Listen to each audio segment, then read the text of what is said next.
de nuestra asociación. Muchísimas gracias a todos. Bueno, muchas gracias, Fernando. Bueno, buenas tardes a todas y todos. Mi nombre es Mercedes Lanzani, miembro de AOCA e integrante de la Comisión de Perspectiva de Género y Diversidad. Desde la Comisión, nuestro trabajo está orientado a visibilizar los desafíos de cara a la implementación de una perspectiva de género y de igualdad dentro de las organizaciones.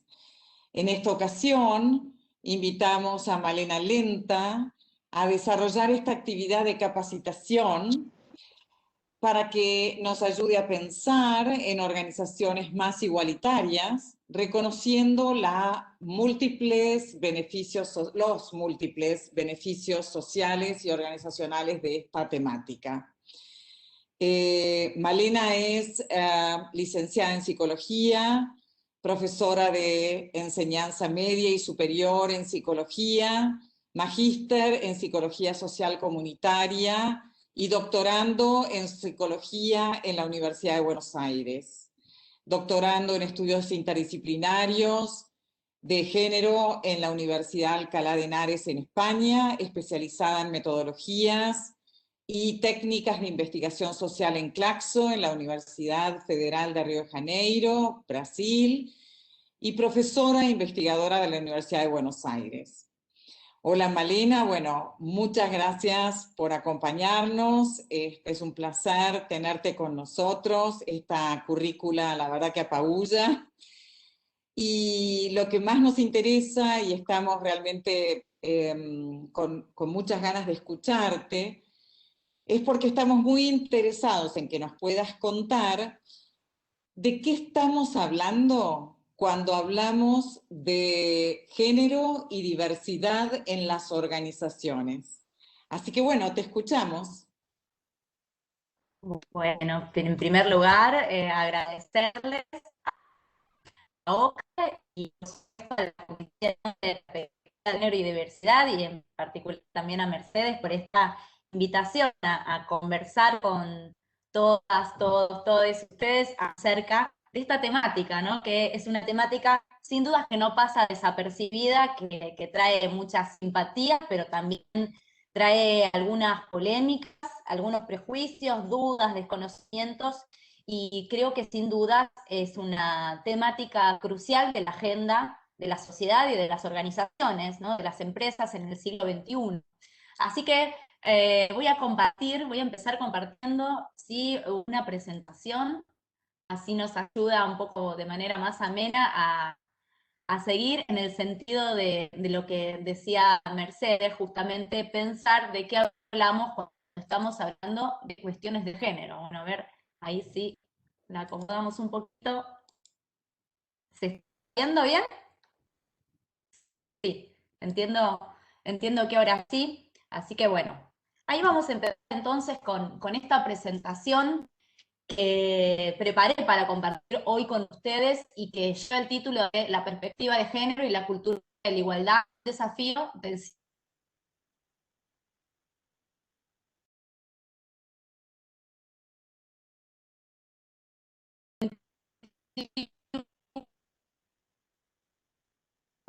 y un desafío de la igualdad de género, sino porque evidentemente hoy es un tema ineludible, sobre todo porque pensamos en términos generales de que vivimos en una sociedad que se percibe como formalmente igualitaria, ¿no?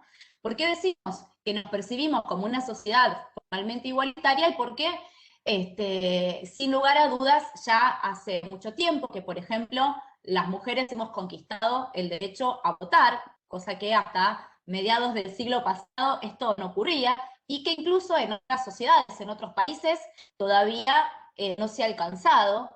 Lo mismo que otros derechos que para nuestra sociedad, para nuestra cultura son obvios, ¿no? Como por ejemplo la posibilidad de poder trabajar, el de mujeres, el hecho de que no existan en un país como el nuestro, por ejemplo, leyes que criminalicen o que persigan a las personas con identidades no binarias, con identidades disidentes, a las personas de la comunidad LGTBIQ, lesbianas, gays, travestis, transexuales, transgéneros, el hecho de que no existan normativas con estas características de persecución, de severamiento, de énfasis de la desigualdad, nos hace percibir que vivimos en una sociedad que es igualitaria. Sin embargo, nos encontramos con algunos hechos que no son así, ¿no? Aunque incluso tengamos normativas tanto internacionales como nacionales que nos hablan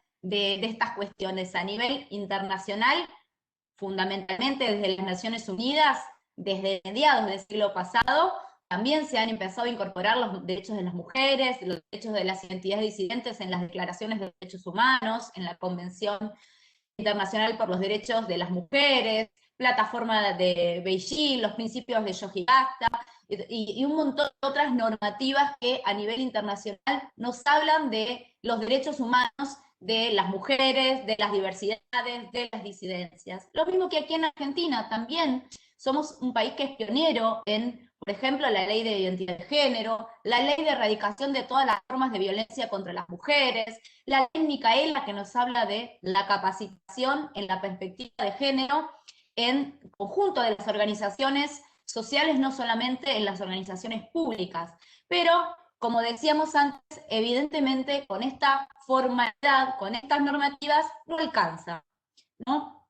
El punto es que seguimos viviendo en una sociedad en donde hay todavía grandes brechas de género, ¿no? ¿De qué hablamos cuando hablamos de brechas? Estamos hablando de las distancias que hay en el acceso a los derechos de las mujeres, de las disidencias, de las diversidades sexuales en relación a los varones. Estas brechas de género no solamente están vigentes a nivel global, a nivel mundial, sino que vienen acrecentándose. Por ejemplo, el Fondo Económico Mundial en el año 2017 lanzó un estudio en el que midió las brechas globales de género que tienen 4 ejes o 4 dimensiones. Por ejemplo, las brechas en el acceso a la salud, las brechas en el acceso a la educación, las brechas en la participación económica y en la participación política, ¿no? Fundamentalmente de las mujeres y los varones, las distancias en encontrar condiciones de posibilidad de acceso igualitarias. Y el dato es que, aún con todos estos avances, aún con el hecho de que ya hace varios años se visibilizan movimientos sociales, debates públicos, muchas normativas como las que mencionábamos recién a nivel mundial y a nivel local, todavía faltarían 100 años para cerrarse estas brechas de género, ¿no? 100 años si seguimos a este ritmo. Y el dato significativo es que, en relación al estudio anterior que había hecho esta misma organización, estas brechas se incrementaron en cuanto a los años que tardarían en cerrarse. Pasamos de tener una brecha global de género que tardaría en cerrarse 83 años, pero pasaron unos 10 años y la brecha aumentó, ¿no? Entonces, vemos aquí algunos problemas grandes para enfrentar, incluso hoy, con todas estas cuestiones que mencionamos. Y vayamos a un caso, por ejemplo, en el que evidentemente ha habido un gran avance, por ejemplo, en relación a la brecha en el acceso a la educación.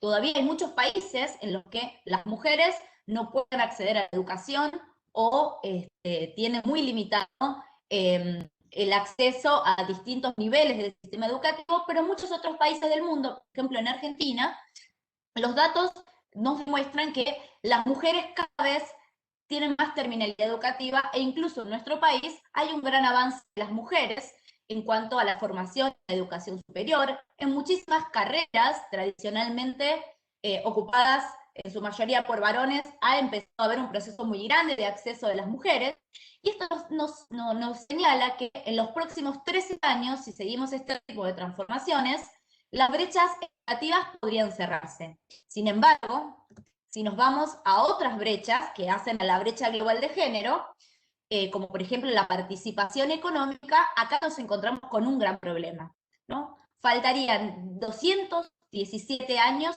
para que la brecha de género se cierre en el plano económico, en la participación económica, es decir, en relación al acceso al campo público, al campo del trabajo, a la participación en la economía, a la igual retribución salarial por el mismo trabajo, ¿sí? Y entonces, evidentemente, tenemos mucho, mucho por hacer.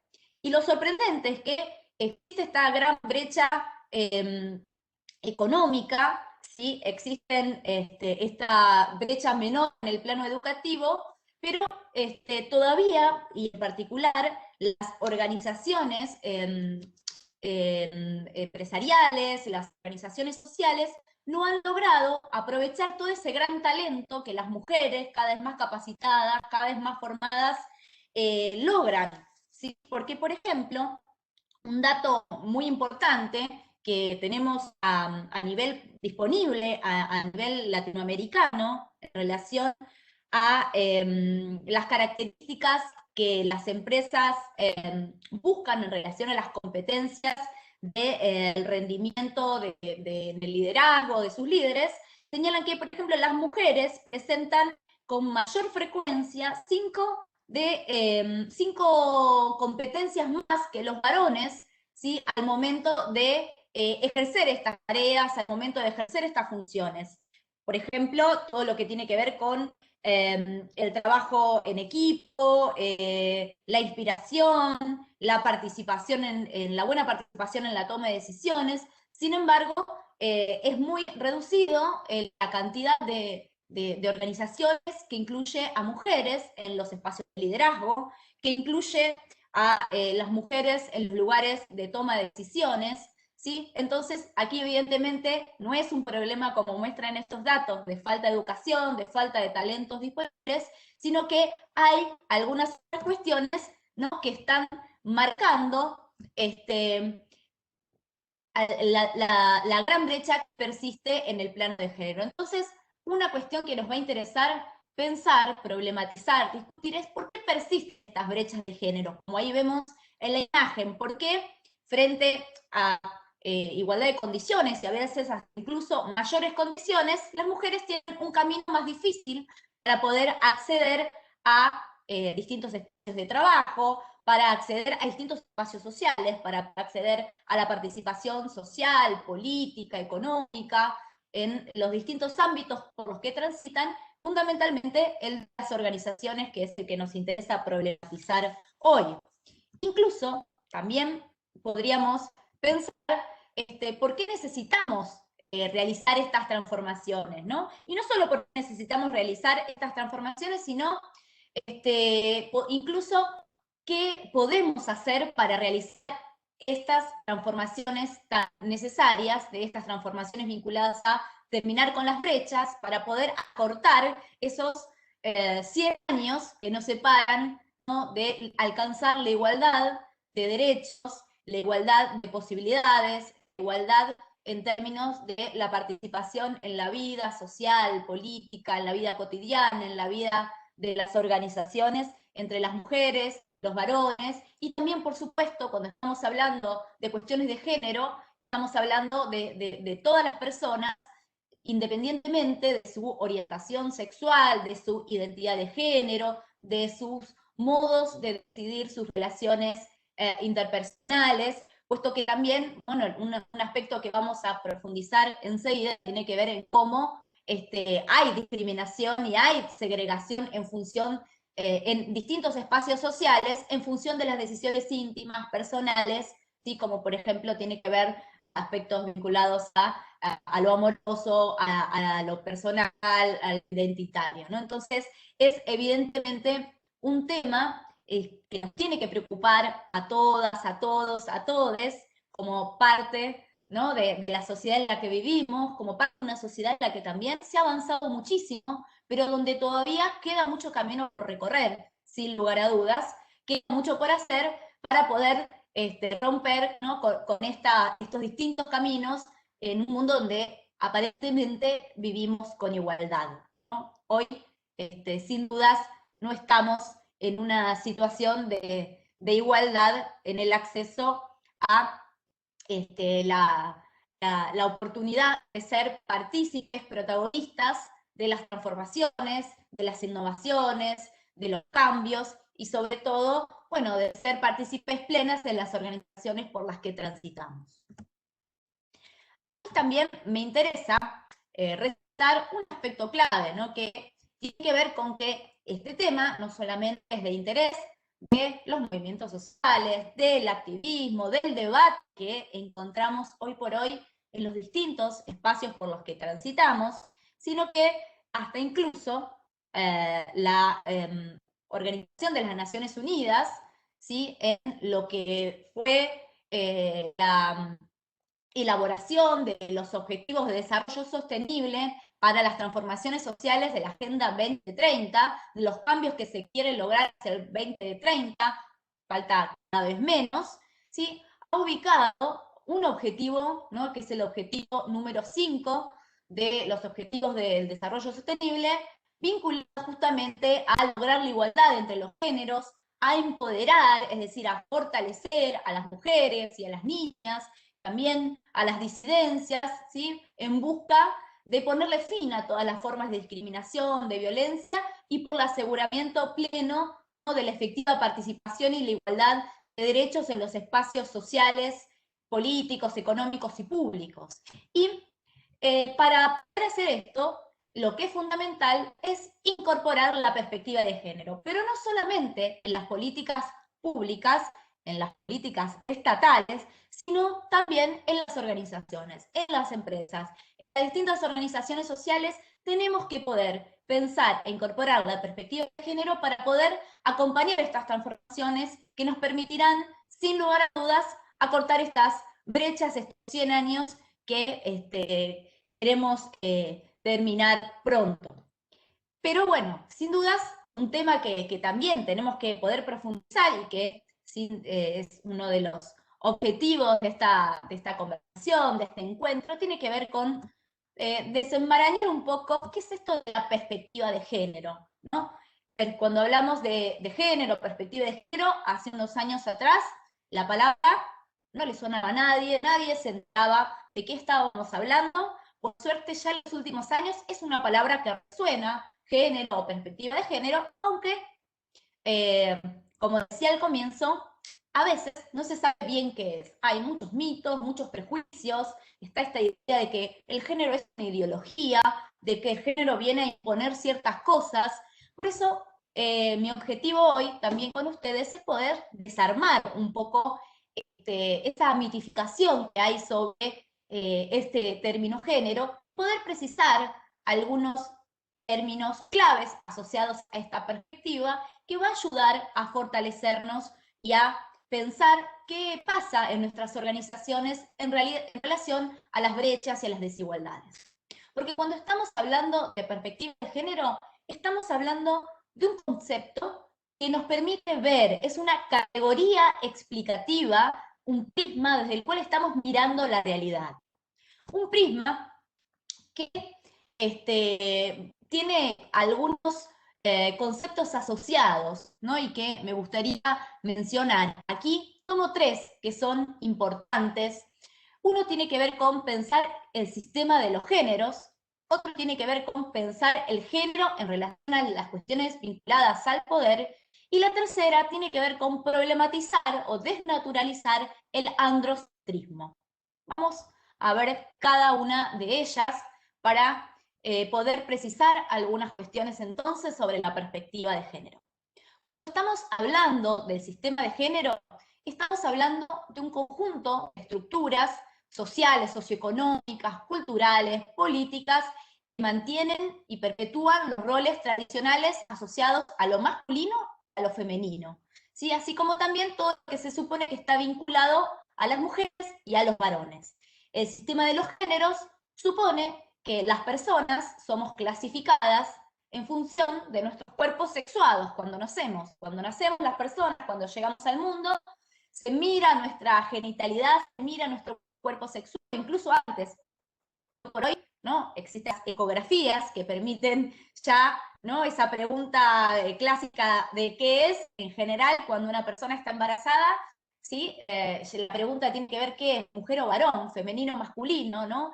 Y esa clasificación, esa ubicación de la persona en relación a ubicarla como mujer o como varón, ¿sí? Sobre cómo se interpreta su genitalidad, tiene un montón de consecuencias a lo largo de la vida, ¿no? Ahí hablamos de estereotipos y de roles de género.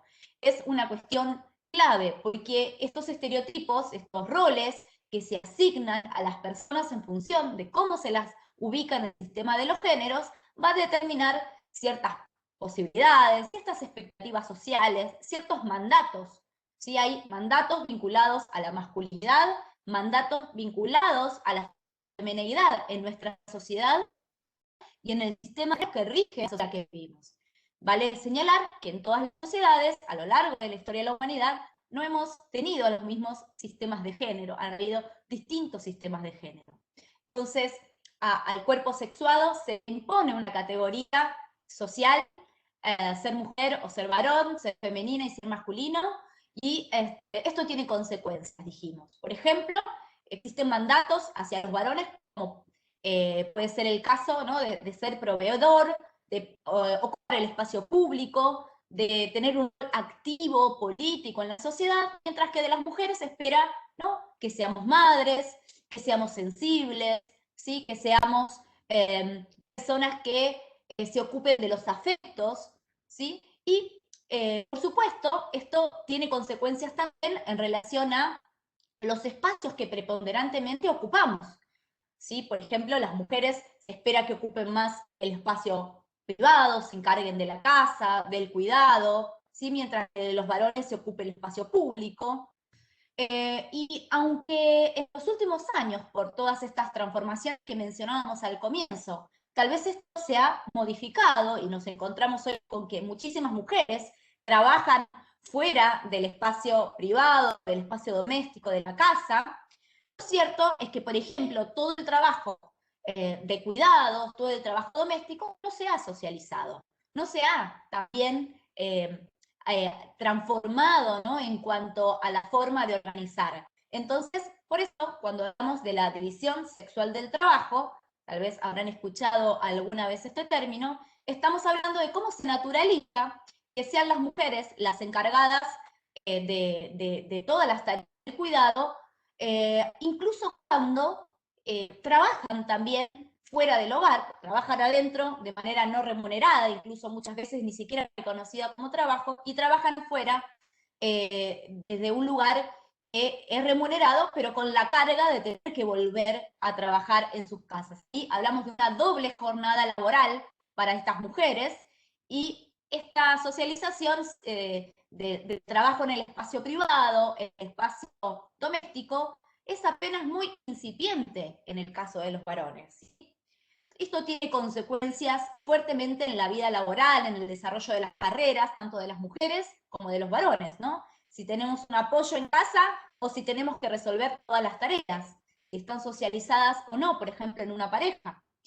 Entonces, evidentemente, el sistema de los géneros, la organización de los roles entre las mujeres y los varones, tiene consecuencias en todos los espacios de la vida por los que transitamos, en las carreras que elegimos estudiar, en los espacios por los que recorremos, cómo nos tratan las instituciones, qué esperan de nosotras y de nosotros. Y también hay otra palabra que quiero resaltar, que es la de la heteronorma, ¿no? Que es otro aspecto que en nuestra sociedad está asociada al sistema de los géneros. Cuando hablamos de heteronorma, estamos hablando de que en nuestra sociedad el sistema de los géneros, además de clasificar a las personas como masculinas y femeninas, como varones y como mujeres, supone la heterosexualidad. Es decir, que invisibiliza que hay cuerpos que tienen una genitalidad diversa, invisibiliza que hay personas que adoptan orientaciones sexuales que no son heterosexuales, ¿sí? que se enamoran, que tienen disfrute de la sexualidad con personas de su mismo sexo, por ejemplo, o incluso personas que adoptan identidades disidentes, que no se identifican ni como mujeres ni como varones, o que se identifican como personas trans. Y lo importante que podemos señalar sin duda de los últimos años es que, producto de todo lo que mencionaba al comienzo en relación a las normativas vigentes, se ha logrado despatologizar, descriminalizar las identidades no binarias que salen de la heteronormatividad, pero todavía pesa en los estereotipos heteronormativos y también tiene consecuencias cuando las personas no cumplen con los estereotipos de la heterosexualidad en los distintos espacios sociales. Y aquí tenemos que ubicar sin lugar a dudas otro término clave cuando estamos hablando del sistema de los géneros, cuando estamos hablando de la perspectiva de género, que es el poder, ¿no? Cuando hablamos de género, cuando hablamos de sistema de género y perspectiva de género, nunca tenemos que olvidarnos del término poder. Cuando estamos hablando de poder, estamos hablando, sin lugar a dudas, de cómo se construyen socialmente ciertos sistemas de concepciones, ideas, valores, instituciones, prácticas que definen los modos de ser, de actuar, de relacionarnos y que organizan formas de dominio, es decir, que no solamente se clasifica a las personas como mujeres o como varones en nuestra sociedad, sino que incluso se valora distinto, se piensa distinta, las instituciones tienen relaciones diferentes con las mujeres y con los varones, y por supuesto con las personas que no se perciben ni como mujeres ni como varones, ¿no? Por eso cuando hablamos de sistema de género y de poder, estamos hablando de las relaciones de dominio, de las relaciones de control, y por supuesto, ¿no?, de la cosificación y de la objetualización de lo femenino o de todo lo que no es lo masculino, ¿no? Cuando hablo de cosificación, estoy hablando como todavía en nuestra sociedad, si no, no estaríamos hoy con los casos tan brutales que nos encontramos de femicidios, transfemicidios y travesticidios. Todavía en nuestra sociedad se asesina a personas por el hecho de ser mujeres, por el hecho de ser personas trans, por el hecho de ser personas travestis. Esto no quiere decir, sin lugar a dudas, que no nos importe la vida de cualquier ser humano, ser humana, ser humano, ¿no? Por supuesto. Como parte de la perspectiva de género, la defensa de la vida de las personas está en el centro de la escena. Por supuesto, el punto es que cuando miramos, por ejemplo, los crímenes, los asesinatos desde la perspectiva de género, estamos viviendo un conjunto de asesinatos. De hecho, la principal causa de asesinato de las mujeres y de las personas travestis y trans, cuando hablamos de asesinatos, son causas de género. ¿Sí? No porque les robaron en la calle, no por un accidente de tránsito, sino por el hecho, ¿no?, cuando hablamos de muertes traumáticas, estamos hablando de relaciones de género, de relaciones de poder de género, porque hay personas que las conciben como cosas, como objetos, porque nadie podría decidir sobre la vida o la muerte de otro ser humano si no la concibiera de su propiedad, ¿no? Y esto es un tema sin lugar a dudas clave. Pero bueno, el femicidio, y ahora después vamos a profundizar un poquito más, es un extremo. Pero tenemos otras cuestiones también importantes para mencionar que hacen a las relaciones del género y el poder y que no llegan al extremo de los femicidios, pero son parte de toda esta discusión. Y bueno, y por último, el tercer término que también me interesa problematizar, que es el androcentrismo, ¿no? Y que es un poco la consecuencia de esta perspectiva masculina, o de la dominación masculina, que hoy por hoy muchas veces ya está medio invisibilizada, o no se ve tal, o ya no hay tantas prácticas como en otro momento de tal afirmación masculina, pero que todavía persiste, y sobre todo en las instituciones, tiene que ver con la naturalización de que la mirada universal sobre el mundo es la mirada masculina, ¿no? Hoy se habla mucho, por ejemplo, sobre el tema del lenguaje inclusivo, ¿no? Si el masculino, ¿no?, es neutro en las palabras, por ejemplo, en el idioma castellano, ¿sí? Si decir todos incluye a todas las personas o incluye a los varones, ¿no? Esto es parte del debate sobre el androcentrismo. Hay personas, hay colectivos, y en los últimos años empieza a haber un debate fuerte en este sentido, que las identidades hay que plantearlas afirmativamente, y que el masculino no es universal. Podemos también pensar en cómo se ha hecho la historia, cómo nos han enseñado la historia, ¿no? La historia de los grandes hombres, de los que gobernaron, de los que tuvieron el poder de la política. ¿Y qué pasó? ¿Por qué no había personas, mujeres, por ejemplo, ocupando esos espacios? ¿Por qué no había personas del campo de la diversidad ocupando otros espacios de poder. ¿No tendrían la capacidad? ¿O habría acaso normas, leyes de género vigentes, implícitas en la sociedad y en la cultura, que obstaculizaban y que todavía obstaculizan la participación social, política? ¿No? Estamos ahí volviendo sobre las brechas que mencionábamos al comienzo. Entonces, sistemas de género, género y poder y egocentrismo son cuestiones claves cuando miramos desde la perspectiva de género. Buscamos entonces desnaturalizar los estereotipos, problematizarlos, poner el foco fuerte en que los estereotipos producen desigualdad de poder, juicio diferente para lo masculino y para lo femenino, y para todo aquello que entra en el campo de la diversidad está desvalorizado, inferiorizado, y entonces hay que poner atención cuando pensamos que hay un universal masculino que contempla a todas las personas, ¿no? Y acá tal vez esta imagen condensa un poco, ¿no?, esta situación en la que hoy se encuentran, por ejemplo, muchas mujeres cumpliendo todos los roles, ¿no?, por la posibilidad de avanzar socialmente, participar en la vida política, económica, en el trabajo, pero al mismo tiempo las mujeres siguen cumpliendo todas otras tareas tradicionales, mientras que en la mayoría de los casos estos temas no se han socializado con los varones, ¿no? Por eso la perspectiva de género implica trabajar por la equidad, es decir, plantearnos que las personas no partimos de igual lugar en el mundo, desde, por ejemplo, si tomamos las cuestiones de género, cuando llegamos al mundo somos clasificados, clasificadas de una manera particular, y eso limita la posibilidad que tenemos de desarrollarnos en la vida, y por lo tanto, trabajar sobre las inequidades de género es importante. Pensar que hay cuestiones que podemos hacer para transformar la situación de menor oportunidad que tienen, incluso hoy por hoy, las mujeres, las personas gays, las lesbianas, las personas trans, que transitan las instituciones por las de las que somos parte de nuestras organizaciones. Por eso, por supuesto, la perspectiva de la diversidad, de la no discriminación de las personas por sus elecciones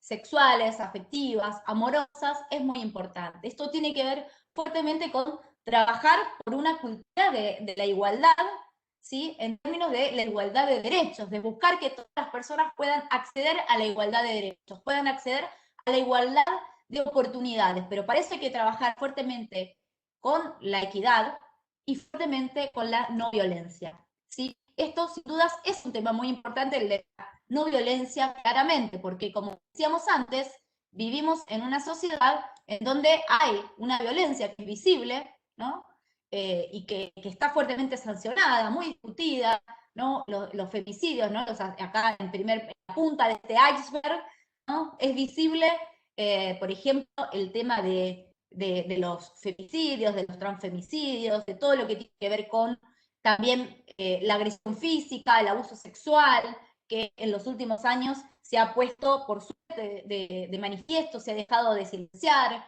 los golpes, las violaciones, los insultos, ¿sí?, las amenazas, pero el punto es que también hay toda una serie de violencias más invisibilizadas, formas más sutiles, y también tenemos que pensar qué lugar ocupan, sobre todo en las organizaciones, ¿no?, donde por ahí en las organizaciones, en las empresas donde estas prácticas son más comunes, ¿qué lugar tiene? Por ejemplo, la humillación, la desvalorización, chantaje emocional, la culpabilización, pero también incluso, pensemos, cuando no en una oficina, cuando no en una conferencia, ¿no?, cuando no en un evento, el humor sexista, ¿no?, esos chistes que tienen que ver con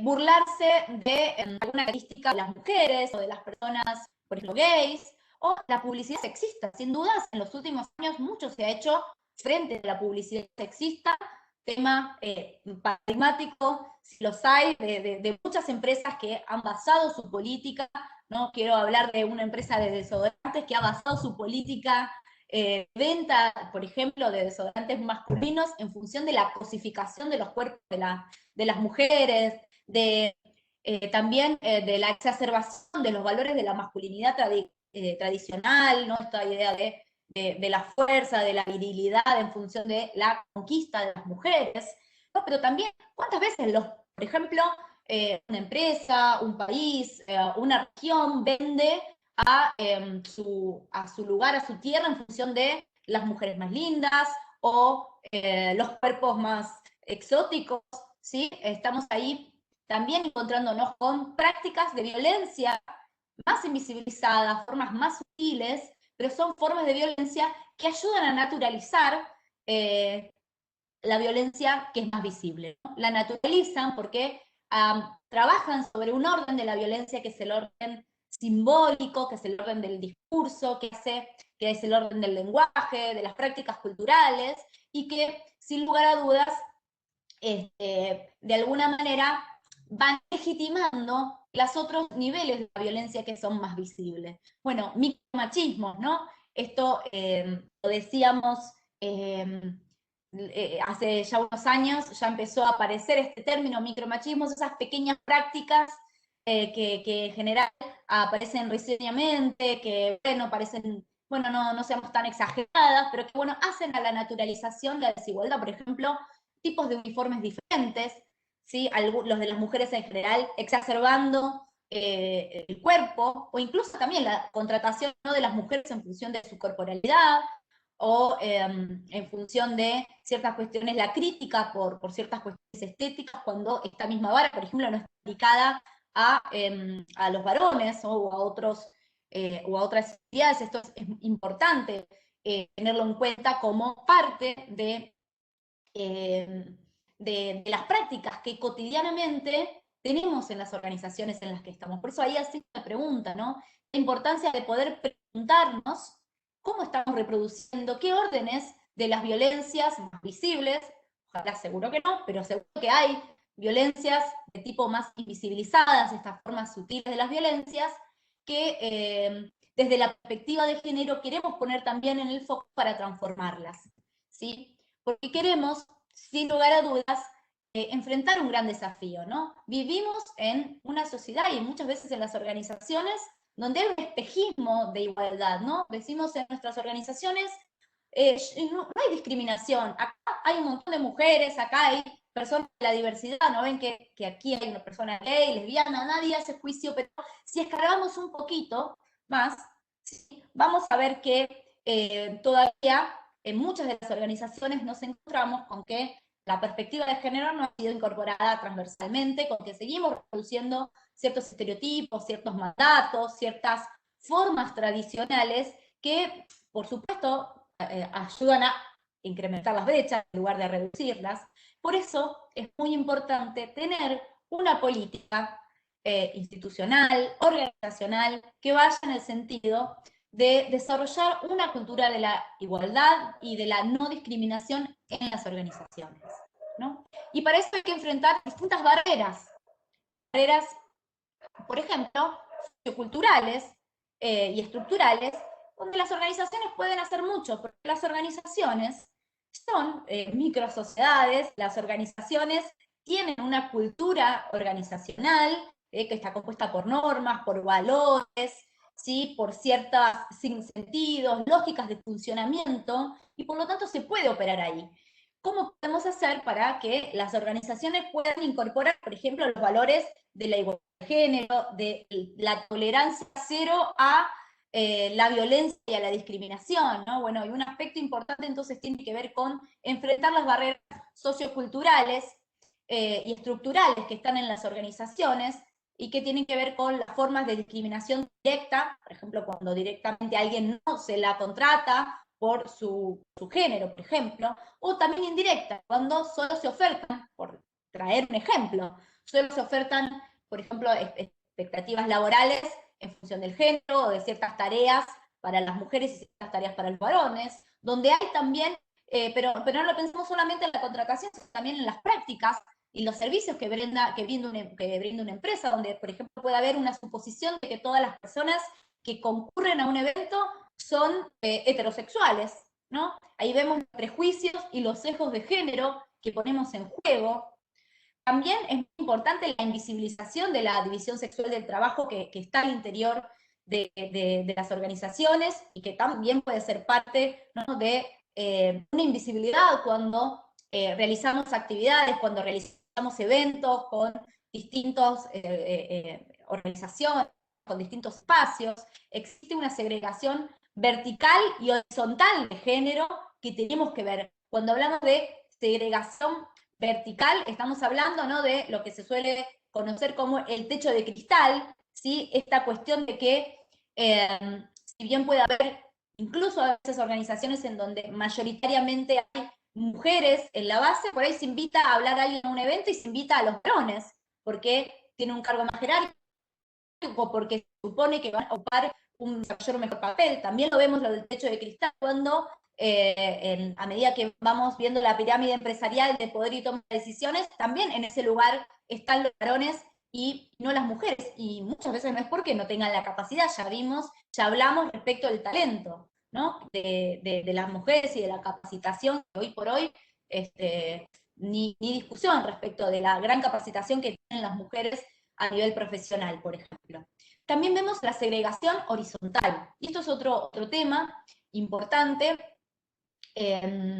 cuando vemos que en esta distribución sexual del trabajo, de las tareas, ¿no?, las mujeres suelen estar en general vinculadas a determinados temas, por ejemplo, todo lo que tiene que ver con el cuidado, con la ayuda, con la salud, con la educación, mientras que los varones en relación a todo lo productivo, y ahí hay una naturalización y hay invisibilización de que muchas mujeres se desarrollan muy bien en el plano más de tareas productivas, de tareas que tienen que ver con lo computacional, de tareas que tienen que ver con la ejecución de cosas, y muchos varones también podrían ocupar tareas importantes en relación a lo educativo, en relación a la salud, ¿sí?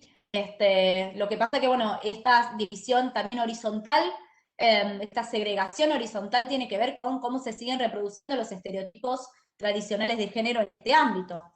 Bien, otros tipos de barreras tienen que ver, bueno, con barreras dentro de las propias organizaciones, ¿no?, que en general nos encontramos con organizaciones que tienen estilos de liderazgo fuertemente masculinos, donde hay una historia, ¿no?, de que los cargos jerárquicos o de conducción siempre lo han ocupado varones, entonces no aparece ni siquiera en el imaginario de las organizaciones que las tomas de decisiones pueden también ser desarrolladas por las mujeres o por varones que no tienen, por ejemplo, que no cumplen con las masculinidades hegemónicas, tradicionales, ¿no?, por ejemplo, varones gay, o varones que también tienen un papel muy importante, activo en la organización de su familia, en el cuidado, etcétera. Entonces, aquí es importante pensar qué modelo de liderazgo tiene la organización en la que estamos, cuál le propone a las personas cuando organizamos espacios, eventos, actividades, y también, por supuesto,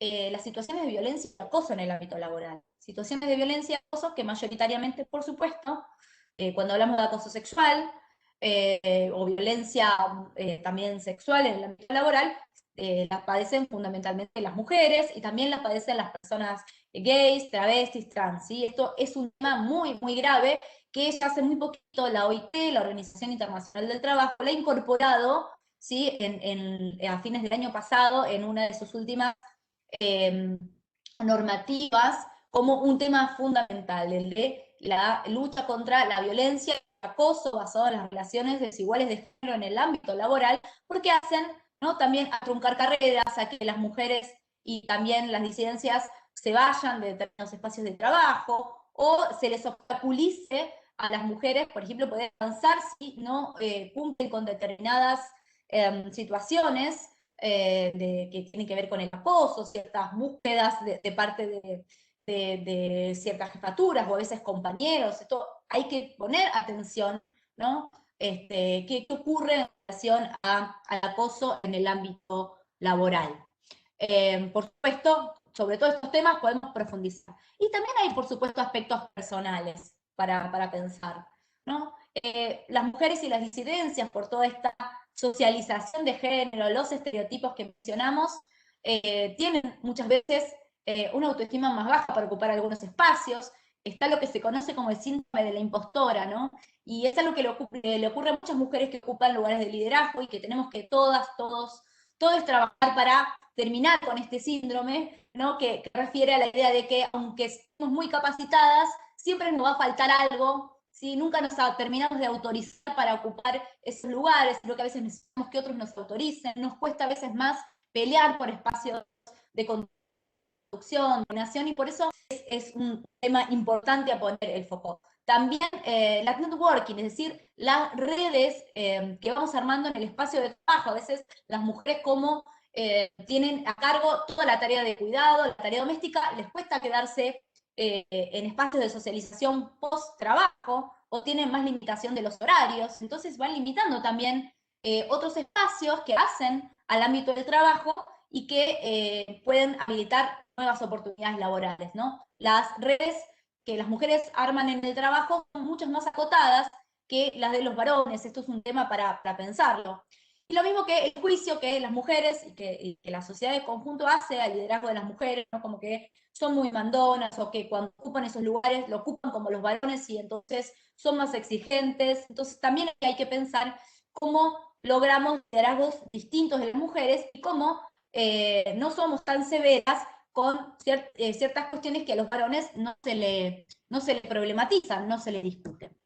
Bien, se vuelve entonces fundamental romper con las barreras que tenemos de género hoy, con todas estas barreras socioculturales que aparecen en las organizaciones, porque queremos reducir las brechas también en la cultura organizacional.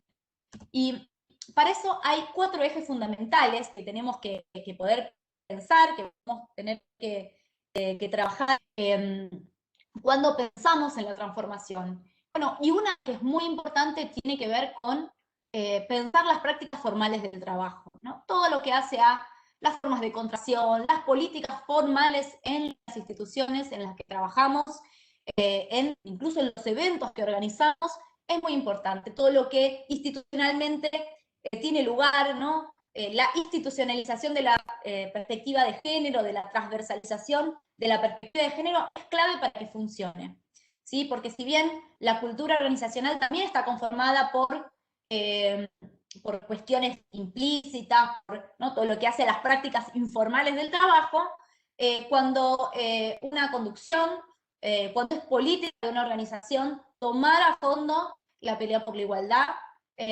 abordar con todo la lucha contra la violencia y la discriminación. Bueno, esto tiene consecuencias, ¿no? Lo sabemos cuando en cualquier organización nos ponemos metas, nos ponemos objetivos y propiciamos tener algún eje de intervención fuerte. Entonces, incluir formalmente, institucionalizar prácticas con perspectiva de género es clave para poder avanzar en la transformación institucional. Pero por supuesto también trabajar en prácticas informales, ¿no? Pensar, por ejemplo, todo lo que decíamos antes en relación a los chistes, a las prácticas más micro que se dan en los espacios de interacción, en los eventos, en las oficinas, en los espacios de trabajo, hoy por hoy en los Zoom, ¿no? Cómo nos relacionamos interpersonalmente. Eso también es un aspecto muy importante para romper estas barreras y reducir las brechas. Por supuesto, otro aspecto tiene que ver con las imágenes y los símbolos, ¿no? Las imágenes en las organizaciones, los símbolos que identifican a las organizaciones son muy importantes. Entonces, poner ahí atención a qué símbolos utilizamos, cuáles son las imágenes que nos identifican, qué iconos son clave para presentarnos hacia los otros, las otras, les otros, es sin dudas también una manera de acercarnos. No es lo mismo si utilizamos imágenes sexistas que si no las utilizamos.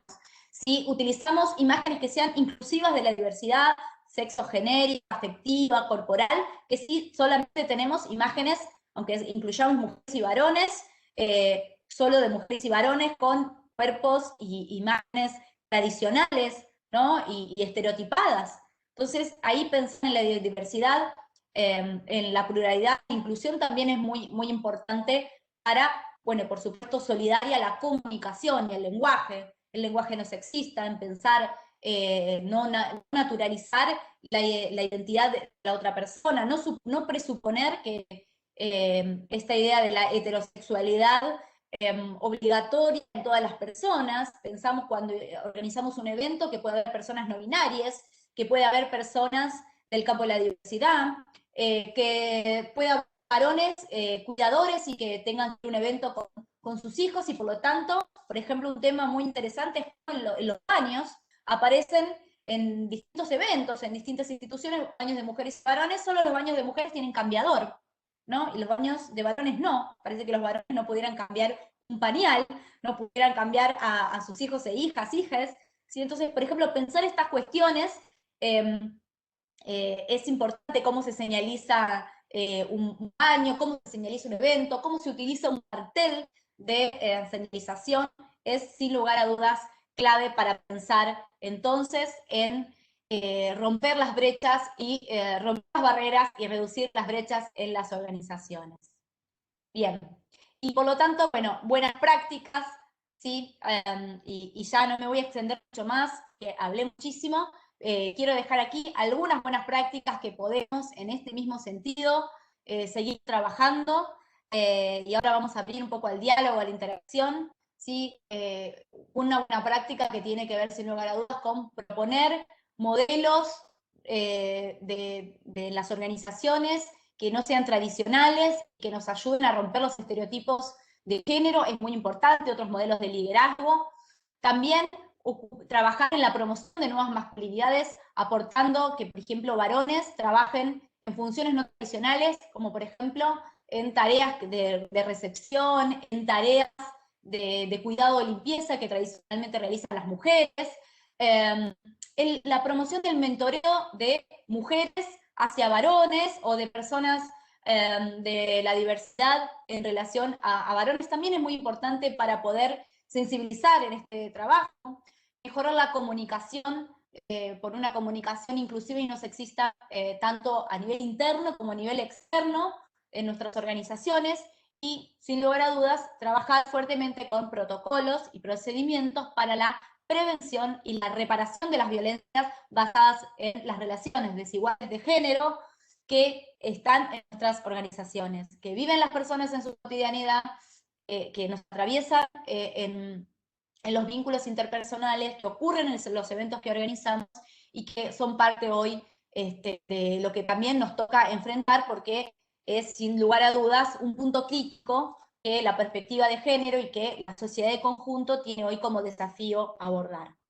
Bueno, yo creo que podemos ya aprovechar para compartir. Mercedes, voy a sacar un poquito la pantalla para compartir algunas reflexiones o comentarios, preguntas que haya suscitado tal vez esta presentación, esta discusión de hoy. Bueno, Manela, muchísimas gracias. La verdad que, bueno, todo es interesante y sobre cada tema que hablaste queremos hacerte alguna consulta. Yo creo que vamos a necesitar un par de webinars más para poder seguir aprendiendo sobre este tema y sobre todo poder aplicarlo en nuestras organizaciones. Yo quería aclarar antes de empezar, de hacerte algunas preguntas, que nosotros estábamos todos con el video apagado por un tema de conectividad y que se pudiera escuchar y ver bien la presentación. Bueno, dicho esto, Malena, si querés ponerte el video y la imagen, sería bárbaro. Si se te complica, bueno, te voy haciendo un par de consultas, un par de consultas que estuve recibiendo. Una de ellas creo que un poco la contestaste, que era de alguna manera cómo desarticular las violencias sutiles en las organizaciones. Creo que en una de las últimas placas que presentaste a través de gráficas y demás, algo correspondiste, pero si querés reforzarlo sería interesante. Sí, bueno, yo creo que es un tema importante, ¿no? Porque parece una cuestión menor, pero es lo que muchas veces da lugar posteriormente a el de situaciones más complejas, a veces vinculadas a situaciones de acoso, ¿no? En el ámbito del trabajo, en el ámbito de las organizaciones, o incluso también en eventos, ¿no? Puede esto ocurrir. Ahí creo que hay una combinación de elementos, ¿no? Por un lado, esto que decíamos antes de tener una política formal, ¿no? Una política formal no sexista, una política formal de perspectiva de género, y tiene que ver con poder presentar hacia quienes son parte de las organizaciones, ¿no? Ciertos principios básicos como el cuidado, el respeto de la diversidad, el cuidado en relación a no dar lugar a ciertos chistes, no dar lugar a las burlas respecto de la condición de género, de la ropa, de la forma en que la persona se viste, se maquilla o no se maquilla, ¿no? Estas cuestiones que podrían ser tan sutiles o tan mínimas, cuando las ponemos en el foco de la discusión, cuando las ponemos como parte de un diálogo que se puede hacer en una organización respecto de los valores que tiene la organización, tiene consecuencias después en el trato interpersonal, ¿no? Y también algo que es muy importante es que las personas entonces que son parte de la organización tienen que poder no dar lugar a estas situaciones, ¿no? Porque por más que a veces quien haga el chiste o quien haga el comentario sexista sea una persona sola, pero cuando los demás se ríen, ¿no? Y no intervienen, también ahí se genera un clima de cierta complejidad. Y de cierta también complicidad, ¿no? Que habilita a la persona a seguir reproduciendo esta lógica. Así que hay muchas cosas que podemos hacer también en este otro plano que es interpersonal, más implícito, que tiene que ver con repensar el lugar que tenemos todos y todas, ¿no? En incidir en que esas cosas no ocurran, ¿sí? No solamente que venga una normativa que se incorpore como un valor, sino también que podemos actuar cotidianamente, no dar lugar a esas cuestiones. Sí, sí, sí, es sobre todo el tema de que, bueno, mencionaste de la complicidad, ¿no? De repente hay un montón de gente que no piensa de la misma manera, pero el solo hecho de reírse ya es parte ya se hace cómplice, y entonces es más difícil quebrar con esta conducta que uno quiere de alguna manera implementar.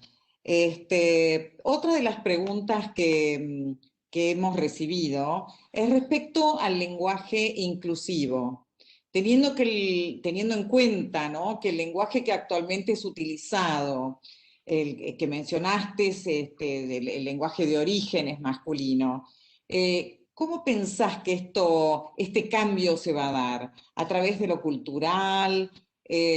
¿Conocés a lo mejor o sabés en otros países, con otros idiomas, cómo se fue dando, sobre todo en países desarrollados, en donde el tema de la perspectiva de género y la diversidad, bueno, está más evolucionado, con otro respeto, con otra forma de mirar las cosas, ¿no? De repente, bueno, surge también como el ejemplo en Inglaterra, un par de meses atrás, un jugador de fútbol uruguayo que se refirió a otro jugador que estaba dentro de su mismo equipo como, bueno, diciéndole negro, ¿no? Entre paréntesis, yo a mi marido le digo negro, por ejemplo. Bueno, y él fue sancionado. Entonces, ¿cómo se va a ir dando este cambio? ¿Cómo pensás, cómo se está estudiando, cómo se está analizando, cómo se está viendo este tema? Bueno, es un tema también que trae mucha polémica, ¿no? En las escuelas, en las distintas instituciones, y por supuesto en las organizaciones, en las empresas, pero no es un tema nuevo, curiosamente, ¿no? Parece que empezó hace 3 o 4 años, pero no. Por ejemplo, en Estados Unidos, en la década del 70, todo el movimiento por la transformación del lenguaje empezó fuertemente, ¿no? Vinculado también a todo el movimiento social y político de la diversidad, del movimiento de mujeres que trabajó muy fuerte por la ampliación de los derechos. Entonces, incluso siendo que el idioma inglés, a diferencia del castellano, del español, tiene muchas más palabras que ahí sí son más neutras, ¿no? Que no tienen femenino y masculino, como prácticamente todo lo que es nuestro lenguaje, entonces nuestra lengua, mucho más compleja, pero ahí ya han empezado a incluir la utilización de algunos términos, o por ejemplo, del estudio de la historia, ya no como history, la historia de los hombres, sino como herstory, también haciendo la historia de las mujeres, ¿no? En esta idea de cómo incluir a las mujeres y a las diversidades nos permite tener otra mirada acerca de la realidad. Y creo que hoy, con varias décadas que vienen dándose, nos encontramos un elemento importante para mí, es no hay que presionar, no hay que exacerbarse en relación a esto, y hay que acompañar este cambio, incorporándolo como podamos. Es mucho más fácil, por ejemplo, para las nuevas generaciones de niñas, niños, niñas, ¿no? Que lo utilizan, ¿sí? Por ahí para algunas de nosotras que somos más grandes, ¿no? Y que hemos aprendido a hablar, y como aprendemos a hablar también estructura nuestro pensamiento, por eso tiene un peso importante, ¿no? Entonces cuesta un poco más a veces incluir las diversidades. Por ejemplo, en Europa, en España, en muchos eventos, en muchos espacios se utiliza, por ejemplo, el femenino como global, ¿no? Entonces todas en vez de todos, porque si da lo mismo, digamos todas, ¿no? Sin embargo, eso molesta a veces en algunos sectores. Pero una estrategia que se trata de utilizar, y que por mí me parece que puede ser oportuna para las organizaciones, es tratar de buscar palabras neutras. Ahí sí, por ejemplo, palabras que las personas participantes, en vez de los participantes, ¿no? O preguntarle a las personas cómo quieren ser llamadas, ¿sí? Si organizamos un evento, el doctor o la doctora, ¿sí? El presidente o la presidenta, o le presidenti, no sé, hay distintas modalidades. Pero me parece que ahí hay algo que es importante, que es poder dialogarlo, ¿no? Tenemos el poder de la palabra, ¿sí? Que produce un montón de cosas, y puede, sobre todo si lo utilizamos bien, no producir violencia, porque creo que la mayor preocupación en este punto es cuando imponemos, ¿no? A otro una identidad, a la otra persona una identidad, e invisibilizamos su propia identidad. Entonces, sí, una persona quiere hacer visible que es una persona no binaria, o quiere hacer visible que es una mujer, ¿no? Y no un varón, y estamos cuestionando esta idea de la neutralidad. Entonces, poder preguntarle a la otra persona cómo quiere ser llamado, cómo quiere ser nombrado, poder tratar de utilizar palabras que son neutras, realmente neutras, no utilizando el masculino como universal, y bueno, y sobre todo ir construyendo una comunicación que sea inclusiva, no peyorativa. Por supuesto, hay términos que dicho en un contexto puede ser algo cariñoso, pero dicho en otro contexto puede ser algo agresivo, ¿no? Entonces, estas cuestiones hay que pensarlas, y por supuesto, decir a alguien negro como cariño, como una pareja, o como un amigo, una amiga, bárbaro. O en otro contexto puede ser una práctica de racialización, que estigmatización, y ahí es correcto poder problematizar eso, ¿no? Para no naturalizar que una identidad o un color de piel, así como un género o una identidad de género, tenga menos valor social que otra, ¿no? Sí, yo creo que la palabra tiene una fuerza, es tan potente, es tan poderosa, ¿no? Que yo creo que con el tiempo, en la medida que uno va interiorizando estos cambios en las organizaciones, culturalmente las organizaciones van generando ese cambio, pero lleva tiempo, sin duda lleva tiempo, y esto es un tema de práctica, ¿no? Una consulta que también nos ha llegado es acerca de, vos mencionaste las prácticas laborales, bueno, ¿cómo te parece que todo esto está influyendo hoy en que las prácticas laborales son home office, que hoy hay teletrabajo, ¿no? ¿Cómo lo estás viendo? Donde se conjuga el trabajo, los hijos, el cuidado del hogar, donde todo está en el mismo espacio, donde todo, digamos, confluye en el mismo lugar. Si bien, bueno, de a poco se está restableciendo una nueva modalidad de trabajo, pero, digamos, esto en la mujer, ¿cómo lo estás viendo? ¿Cómo lo están viendo en el análisis desde lo profesional? Bueno, este tema que traes es muy importante. Creo que durante a nivel mundial, ¿no? Todo el 2020 fue como un clima que permitió ver también esta doble jornada laboral condensada en un mismo territorio, ¿no? Que es el de la casa. Y generó una gran carga de trabajo, un gran desgaste en general para las mujeres, distintas investigaciones en las que pude participar el año pasado con trabajadoras de distintos ámbitos laborales, tanto sea de docencia, del ámbito de transporte, de comercio, distintas áreas que se encontraban realizando tareas de home office, se encontraban con que la carga era muy, muy grande porque estaban con la doble jornada, esta que decimos, limpiar, cocinar, etcétera, más la segunda jornada de trabajo fuera del hogar, en el mismo lugar, en simultáneo, sumada a la tarea de la enseñanza. Porque también otro dato es que, aunque por ahí varones y mujeres en la misma casa, en el ámbito familiar, ambos estaban realizando home office, el dato también es que el cuidado no se socializó.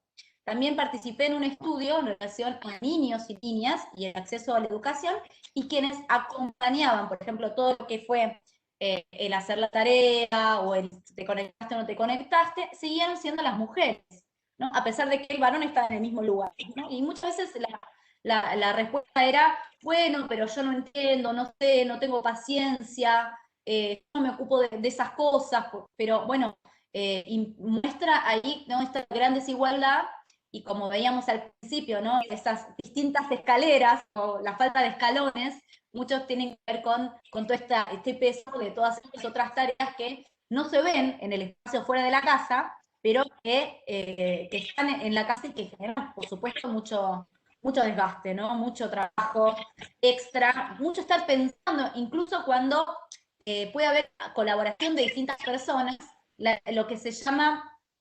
la carga mental del trabajo, el estar pensando en decirle a tal que compre, o le tengo que decir a tal que haga tal cosa o tal otra, también es un trabajo. La carga mental tiene también consecuencias, ¿no?, grandes en el desgaste de las mujeres, sí.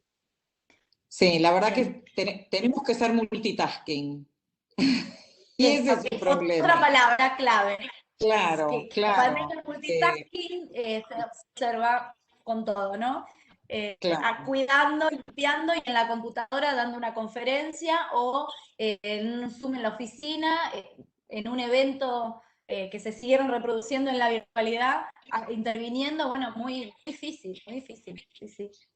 Bueno, Malena, la verdad que ya estamos llegando al final. La idea era más o menos tener una hora de charla contigo para que realmente nos fueras capacitando, fuéramos entendiendo, fuéramos aprendiendo. Creo que, como te dije antes, hay mucha tela para cortar todavía, pero bueno, este es un granito de arena que estamos poniendo, es un inicio. Te agradecemos muchísimo y bueno, nos gustaría que nos hagas un cierre desde la perspectiva tuya. Bueno, sí, bueno, primero que nada volver a agradecerles, volver a agradecer a Boca, volver a agradecer a la Comisión de Perspectiva de Géneros y Diversidades, y en particular a vos, Mercedes, por esta invitación que para mí la verdad que fue muy, muy rica prepararla, y bueno, también las preguntas que fueron muy interesantes, y hacen a poder empezar a ver de a poco, ¿no?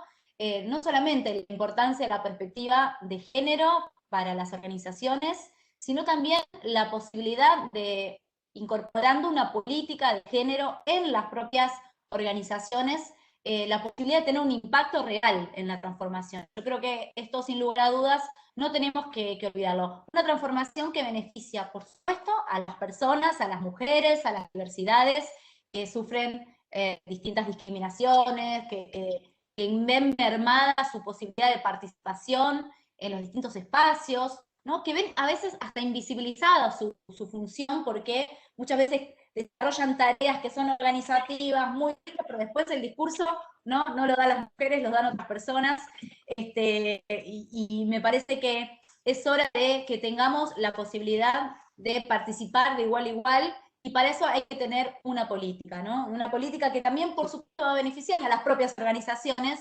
porque hay cada vez más talento formado, capacitado, mucho trabajo en relación a seguir aportando a las distintas organizaciones, a mejorar la situación. Vemos además también muchas veces por todos estos desafíos que las mujeres se enfrentan y todos los obstáculos con los que nos encontramos, las mujeres y las disidencias, a veces le ponen más detalle al trabajo, ponen más esfuerzo, pero eso no es recompensado. Pero puede ser una ganancia también importante para las organizaciones, y así lo hacen, no perder talento de las mujeres y de las disidencias por situaciones de maltrato, de acoso, o de simplemente tener lugar para poder explayarse y desarrollarse.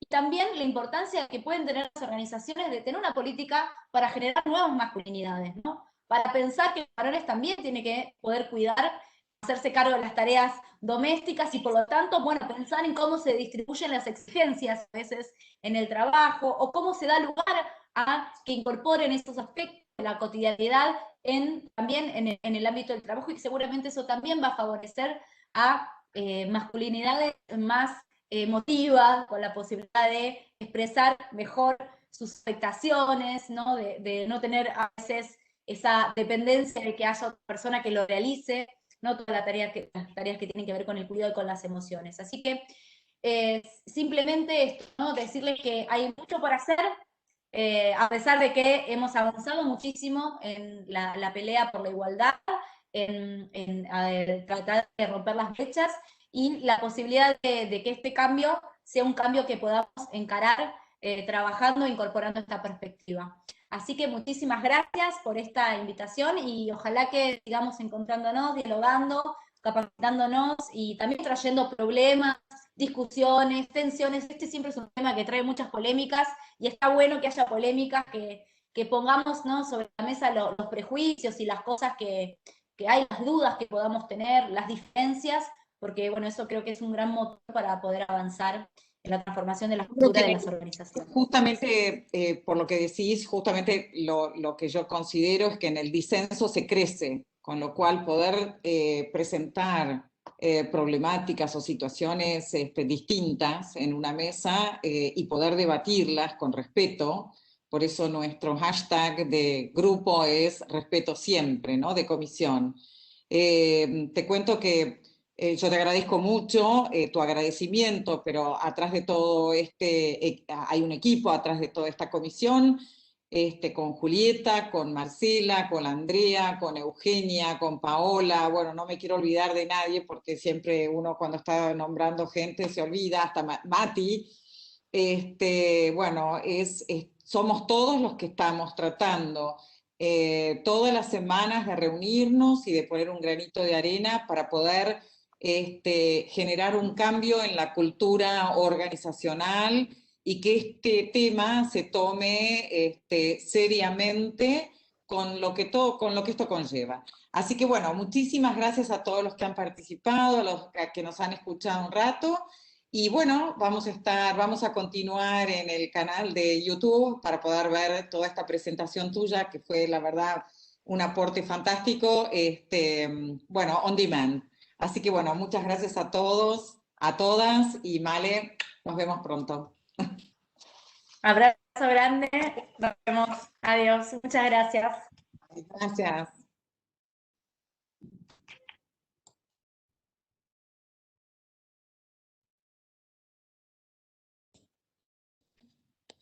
Desconecto. Desconectamos. Bueno, adiós. Adiós, Después Male. hablamos. Gracias. Adiós. No, muchas gracias, Mercedes. Genial.